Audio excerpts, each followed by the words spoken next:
Alright, everybody's favorite new concept, stoichiometry, which is using the coefficients in a balanced equation. Let me fix this too really quick. Using the coefficients in a balanced equation to compare products and reactants to each other. So we're using ratios like 2 to 3 or 3 to 1, okay, or 3 to 3, okay, or whatever. It just depends on what the question says. So what you want to do is you want to isolate what are the two that are being compared in the question. So hydrogen compared to iron.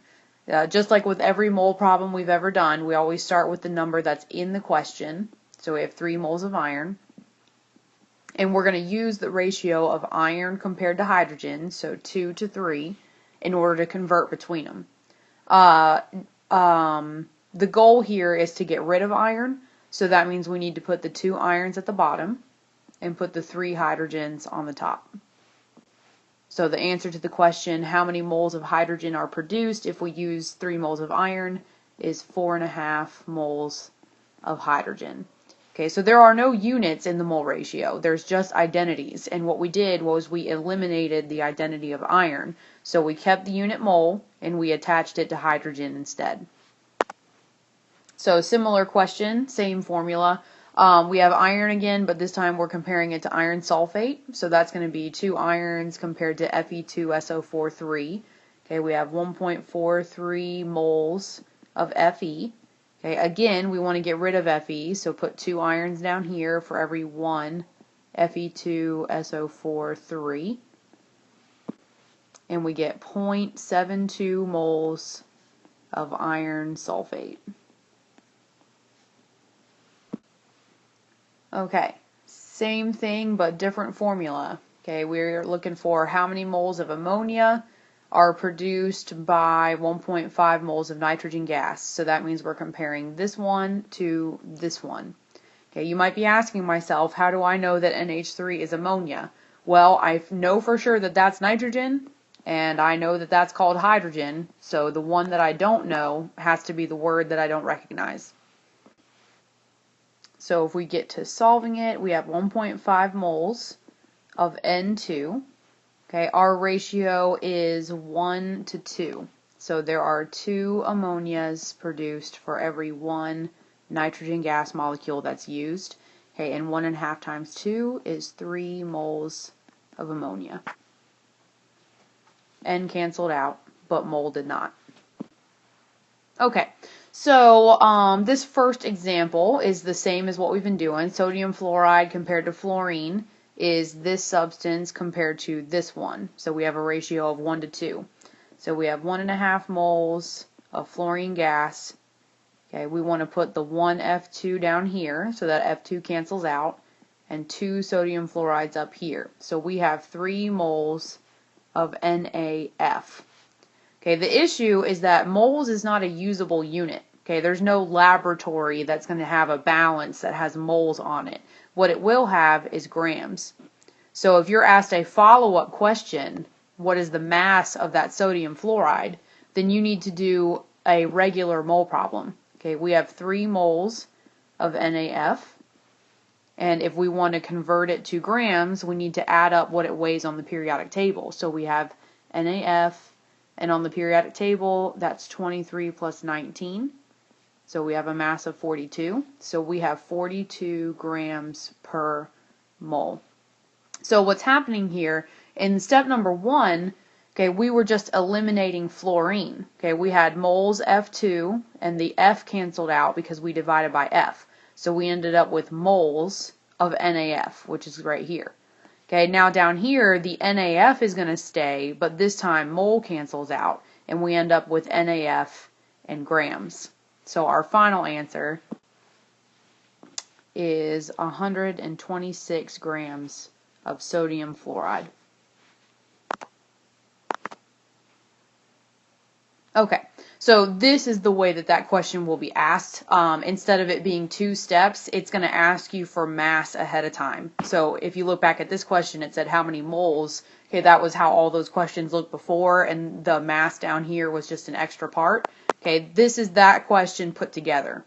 Okay, you're given moles of one thing, you're asked for mass of the other. Okay, so what we're going to have to do is go from moles of sulfur dioxide to moles of sulfur, and then multiply by the mass according to the periodic table. And that's supposed to be trioxide. Whoops. Okay, 1.75 moles of SO3. Okay, we have a 1 to 8 ratio, so we want to multiply by 1 and divide by 8, and we get 0.22 moles of S8. Okay, so that is only the ratio part of this. Right now we have moles of sulfur, but the question wants to know what the mass of that sulfur is. So we're going to have to take the 0.22 moles and multiply by 8 S's according to the periodic table. So 8 times 32 is 256. So step number 2 for this one is going to be 0.22 moles times 256 over 1 mole. So in the first step, we eliminated the sulfur trioxide, and we have moles of S8. Okay, now we want to get rid of moles, and our final answer is 56.3 grams of S8. Okay, same thing going on here. We've got silver compared to silver oxide. So this is silver oxide, this is silver. So we're going to have a 4 to 2 ratio, or a 2 to 4. Okay, we're going to start with 0.25 moles of silver. Okay, there are 4 silvers for every 2 silver oxides. So that means we have 0.125 moles of silver. Okay, so if the question had asked for moles of silver instead of mass of silver, that would be our final answer, but it wants to know the gram value. Okay, luckily this is an easy one because we don't have to add anything up, but on the periodic table silver weighs 108. So our final step is to take the 0.125 moles of silver and multiply by 108 grams per mole. And the answer is 13.5 grams of silver. Okay, the hardest version that these questions can get is when you have mass compared to mass. Okay, the coefficients can only be used in a ratio step. So if you're given grams, you can't immediately take grams and do like a 4 to 2 ratio. You have to use moles. So this is a 3-step question. Okay, up until now, okay, we started with questions like this where everything was just one step. All you had to do was the ratio. Okay, and then we started adding a second step where you were multiplying by mass to get grams. Okay, now we're going to have a third step. We need to get rid of grams of the substance that we don't want. So we have 325 grams of silver. Okay, but we need to know how many moles is that so that we can compare it to oxygen. So we're going to do 1 mole over 108 grams, because that's what it weighs on the periodic table. And that is 3.01 moles of silver. Okay, so we're looking for grams of oxygen. We barely have that at all. Right now we have moles of silver. So now that we have moles, we can do the ratio. We're going to compare oxygen to silver. So we want to take the 3.01 moles of silver, okay, compare it to 1 oxygen for every 4 silvers, and you get 0.75 moles. But now, so in the first step we got rid of grams. Okay, in the second step we got rid of silver. So now we have moles of oxygen. So we're going to do the third step, 0.75 moles of oxygen. Okay, and we're going to figure out what is the mass of that oxygen. So O2 on the periodic table is 2 times 16, so that's 32. So we're going to do 32 grams over 1 mole. And the final answer is 24 grams of oxygen. So the good news and the bad news. Bad news is you can't simplify this. Okay, if you have a mass-to-mass question, this is how long it's going to be. But the good news is it does not get longer. So you really have to be able to make the call by reading the question. Are you doing a 1-step, 2-step, or 3-step question? I will do one more example of a 3-step. Okay, we're looking for mass of aluminum bromide, so that's this.